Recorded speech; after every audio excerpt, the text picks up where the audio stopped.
Χρήσιπο, που είχε μαζί του και τους μαθητές του. Ξαφνικά ο Χρήσιπος ρωτάει τον σύζυγό σου. Αυτό που δεν έχασες, το έχεις. Έτσι δεν είναι? Λογικό, απάντησε ο Ξάνθος. Εσύ, κέρατα, δεν έχασες. Σωστά? Σωστά, ξαναλέει ο σύζυγός σου.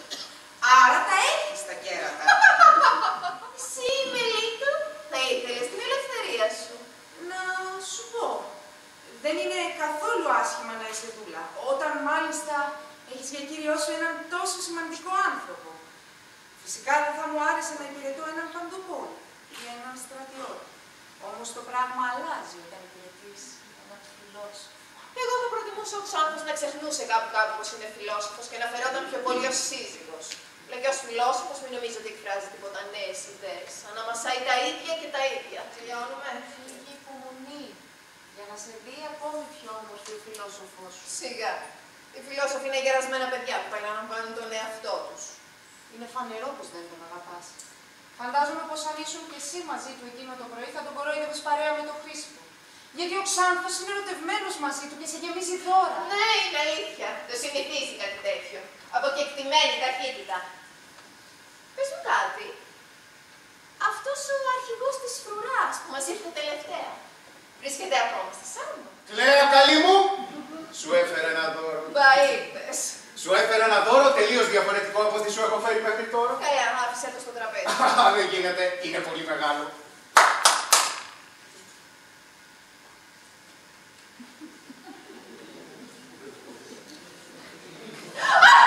Τι είναι αυτό?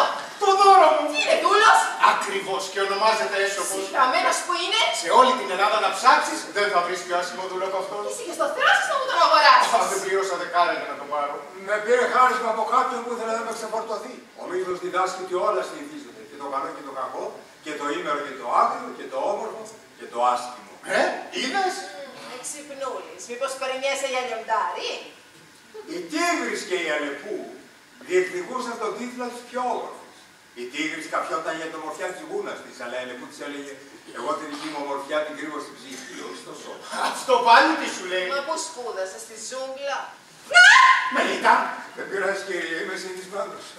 Άλλωστε θυμάστε, σου είπα, μάρω μαζί σου ακόμα και είμαι εντελώς άχρηστος. Θα κάνω τον παππούλα, αν τρώω τα παιδιά του φάει. Αστιούλης. Μάλιστα, κύριε, είμαι αστείος. Έχω όμως και τη σοβαρή μου πλευρά. Ναι, και ποια είναι αυτή? Όταν κοροϊδεύω τους άλλους. Εγώ πάντως δέχτηκα να σε πάρω γιατί μου φάνηκες λογικός. Μπα, το πρόσεξε. Όταν γυρίσαμε, έδωσε εντολή κάθε δούλος να πάρει από ένα φορτίο. Όλοι έτρεξαν να πάρουν το ελαφρύτερο. Ο έσωπος όμως πήγε και διάλεξε το πιο βαρύ. Ένα κοφίνι με ψωμί. Όλοι γέλασαν με τη βλακεία του. Έλατε όμως που δεν ήταν βλακεία, γιατί το ψωμί φαγώθηκε και στο τέλος κατέληξε να κουβαλά ένα κοφίνι άδειο. Λοιπόν, θα έδινες τα πάντα για την ελευθερία σου. Τι άλλο μπορεί να κάνει ένας δούλος? Ελπίζει. Εσύ, σε τι ελπίζεις? Θα ήθελα κάποτε να μπορώ να πιω το νερό ελεύθερα, χωρίς να μου πει κάποιος που δεν ήρθε η ώρα ακόμα για ξέδιψά σου. Θα ήθελα όταν πλησιάζουν οι άνθρωποι τα ζώα να μην φοβόνται και να μην φεύγουν. Ξέρεις, όσο περισσότερο γνωρίζουν τους ανθρώπους, τόσο η αγάπη μου για τα ζώα μεγαλώνει. Θα ήθελα κάποτε να μπορώ να τους μιλήσω.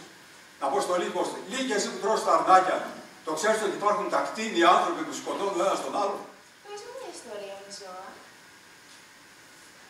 Πειρασμένος Λύκος συνάντησε ένα καλοθρεμένο σκύλο με μια λουρίδα στο λαιμό και τον ρώτησε: ποιος θε θρέφει τόσο καλά? Το αφεντικό μου, απάντησε ο σκύλος. Φεύγοντας λοιπόν ο Λύκος μοντολόγησε: καλύτερα πεινασμένος και ελεύθερος παρά χορτάτος με μια λουρίδα στο λαιμό. Την είπες αυτή την ιστορία στον Ξάν? Την είπα. Και τι σου είπε? Με ρώτησε τι θα πει αυτό. Έτσι, Πες μου άλλη μια ιστορία. Η Αλεπού είδε στην κορυφή της κλιμανταριάς κάτι ωραία στα φύλλα. Θα ήθελε πολύ να τα είχε, αλλά δεν τα έφτανε.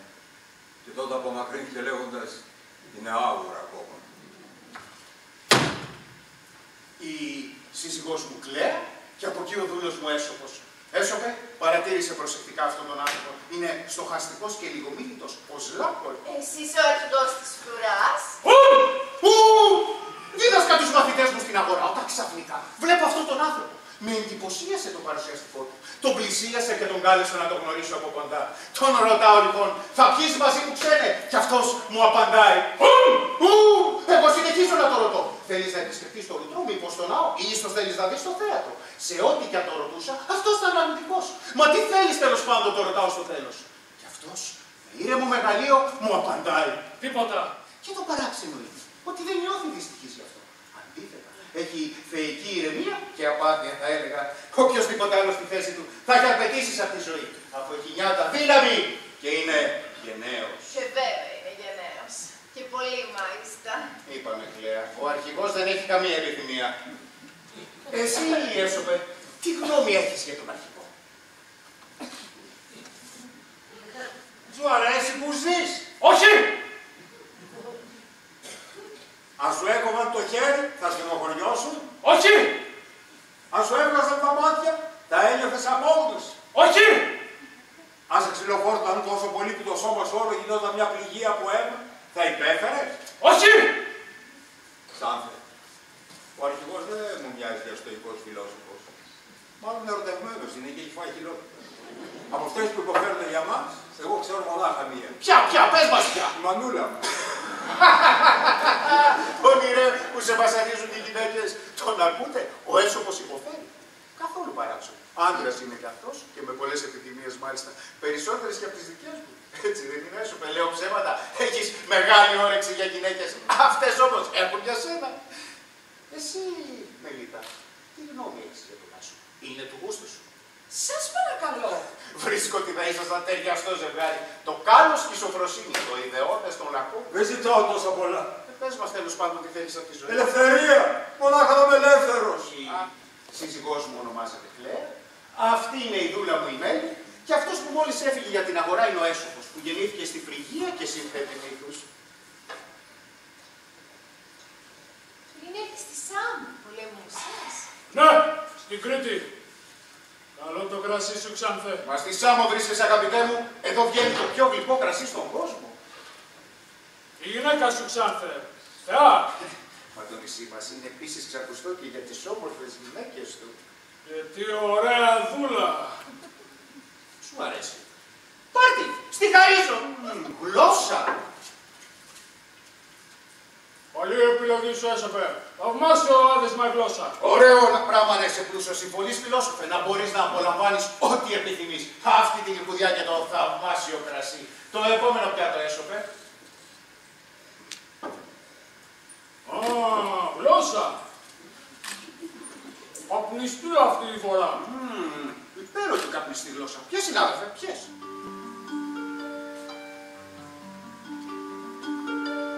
Μες της Αφροδίτης στην καρδιά. Δεν ανάψεις η έλια μιλά.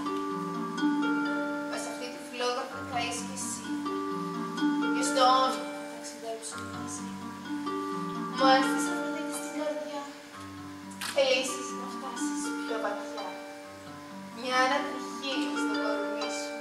Θα αναρθεί και τέλος της ζωής σου. Τι περιέχει τώρα το πιάτο, Έσωπε? Γλώσσα. Γλώσσα. Γλώσσα. Γιατί το κάνεις αυτό, θες να με ξεφτυλίσεις? Δεν σου είπα να φέρεις ό,τι καλύτερο στη ζωή. Και υπάρχει ό,τι καλύτερο από τη γλώσσα, κύριε μου. Η γλώσσα μας αντώνει. Χωρίς αυτή δεν θα επικοινωνούσαμε. Η γλώσσα είναι το εργαλείο της φιλοσοφίας, της επιστήμης, της τέχνης, της αρχιτεκτονικής.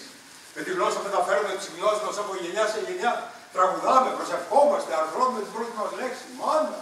Και αργότερα λέμε αγαπημένοι, και ύστερα Θεέ. Συνάδελφε, κοίταξε με καλά. Ενώπιον σου βρίσκεται ο άνθρωπος που μπορεί να πιει όλη τη θάλασσα. Δεν φαίνεσαι να πιστεύεις ότι μπορώ να το κάνω. Σε μεθυσμένος, Ξανθέ. Σώπα, γυναίκα! Δεν με έχεις ικανό να πιω όλη τη θάλασσα. Πες το, Έσωπε, ότι μπορώ να το κάνω. Θες κι άλλο κρασί? Κρασί, Μελίτα, πολύ κρασί. Όχι, σοβαρά τώρα. Δεν με έχεις ικανό να πιω όλη τη θάλασσα. Έδιωχνα εγώ τη γυναίκα μου. Όλοι θα το έβρισκα φυσικό. Όταν όμως τον άντρα τον εγκαταλείπει η γυναίκα του, τότε αυτός γελιοποιείται, Έσωπε. Κι εγώ είμαι φιλόσοφος. Κανένας δεν έχει το δικαίωμα να με γελιοποιεί. Είναι γνωστό ότι οι γυναίκες δεν τα πάνε πολύ καλά με τους φιλοσόφους. Όλοι στην πόλη θα γελάνε εις βάρος. Και με μένα γελάνε, αλλά κάνω πως δεν καταλαβαίνω. Εσύ να κάνω, Έσωπε, πες μου τι να κάνω. Αν σου πω τι να κάνεις, θα μου χαρίσεις αυτή τη φορά την ελευθερία μου. Μη μου πεις πως έχεις τρόπο να φέρεις πίσω τη γυναίκα μου. Ίσως κάτι μπορώ να κάνω. Αλλά και εσύ θα κρατήσεις το λόγο σου, θα μου χαρίσεις την ελευθερία μου. Πες μου τι να κάνω εσωπάκι μου και σου υπόσχομαι να σου χαρίσω την ελευθερία σου. Αυτό δεν είναι το χάδι που προτιμάς. Έτσι δεν σου αρέσει να σου χαϊδεύουν το κεφάλι.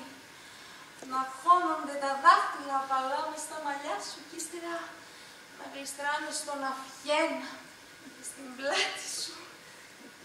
Απίστευτο να τους θεούς.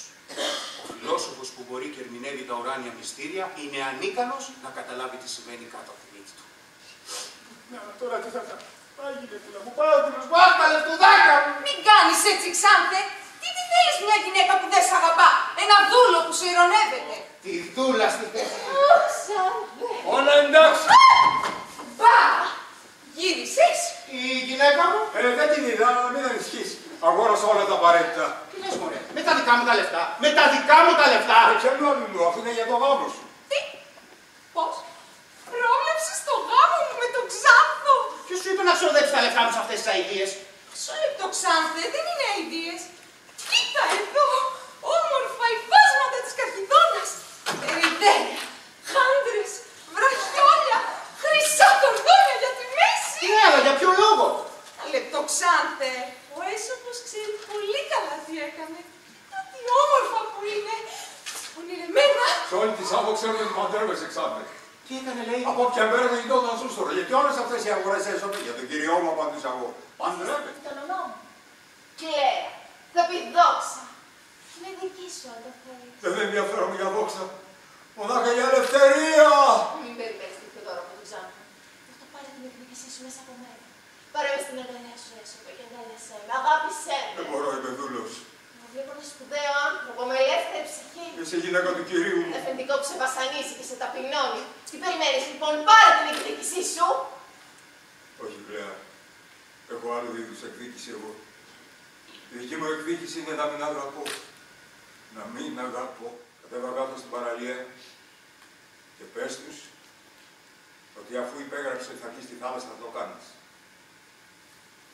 Θα τους πεις όμως, εγώ υπέγραψα να πιω τη θάλασσα και μόνο τη θάλασσα. Χωρίς τα ύδατα των βροχών, των χυμάρων και των ποταμών που χύνονται μέσα σε αυτήν. Διαχωρίστε λοιπόν εσείς τα ξένα ύδατα από τη θάλασσα και τότε εγώ θα την πιω τη θάλασσα.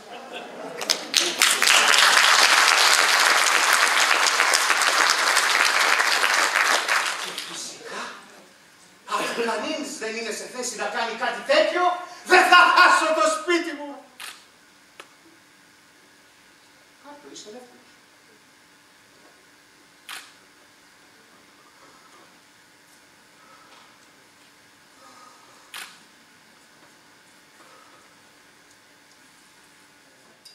Ένα μεγάλο πλήθος από κόσμο πλησιάζει.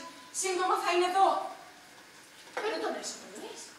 Ποιος τον φέρει. Ο αρχηγός της φρουράς. Εννοείς το συνέλαβαν. Ναι. Γιατί το συνέλαβαν. Δεν ξέρω, κάτι είπαν για τους τεφείς ότι τον έπιασαν και τον παρέδωσαν στον αρχηγό της φρουράς. Και γιατί τον παρέδωσαν στον αρχηγό. Αυτό δεν το ξέρω. Πρέπει να το στηρίξουμε, Ξάνθο. Και βέβαια θα το στηρίξουμε.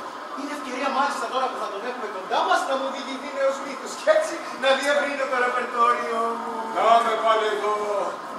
Φαίνεται πως οι δυο μας Ξάνθε δεν μπορούμε ποτέ να χωρίσουμε. Έσωπε. Δεν φαντάζεσαι πόσο χαίρομαι που γύρισες. Κάναμε τη βοήθεια της κυρίας Καθημερινάς και συναντήκουμε μύθος με τον τρόπο το δικό σου. Το συνέλαβαν με την κατηγορία της κλοπής. Τι έκανε, λέει, ο έσωπος κλέφτης. Επισκέφθηκα τους δελφούς. Εκεί κάτι μου ζήτησαν να μιληθώ κάποιο μύθο. Εγώ για να μην τους χαλάσω το χέρι αυτό έκανα. Αλλά σε λίγο με στέλναμε για κλέφτη και ιερόστιμο στο λαό του. Απλοί άνθρωποι επιθυμούν την αλληλεγγύη. Θέλουν να ζουν με την ευτυχία, όχι με τη δυστυχία των άλλων. Αφήστε λοιπόν τους ανθρώπους να ζήσουν ελεύθεροι.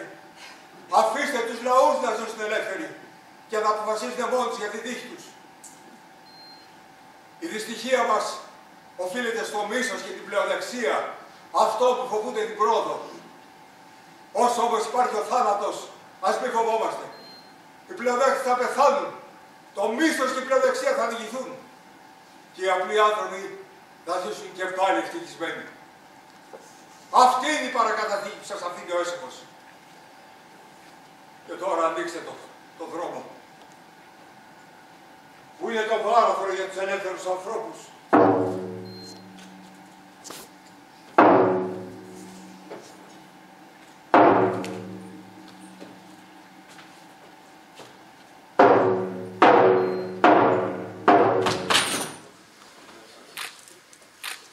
Θα ήθελα να πω ότι ήταν μεγάλη χαρά και τιμή να είμαστε απόψε εδώ να σας παρακολουθήσουμε. Ευχαριστούμε πάρα πολύ. Είστε ένας εξαίρετος καλλιτέχνης που δεν χρειάζεται να πω κάτι παραπάνω. Σας βλέπουμε εξάλλου συνέχεια και σας θαυμάζουμε και από την ελληνική και απόψε πραγματικά μας αποδείξατε ότι είστε ακόμα νέος.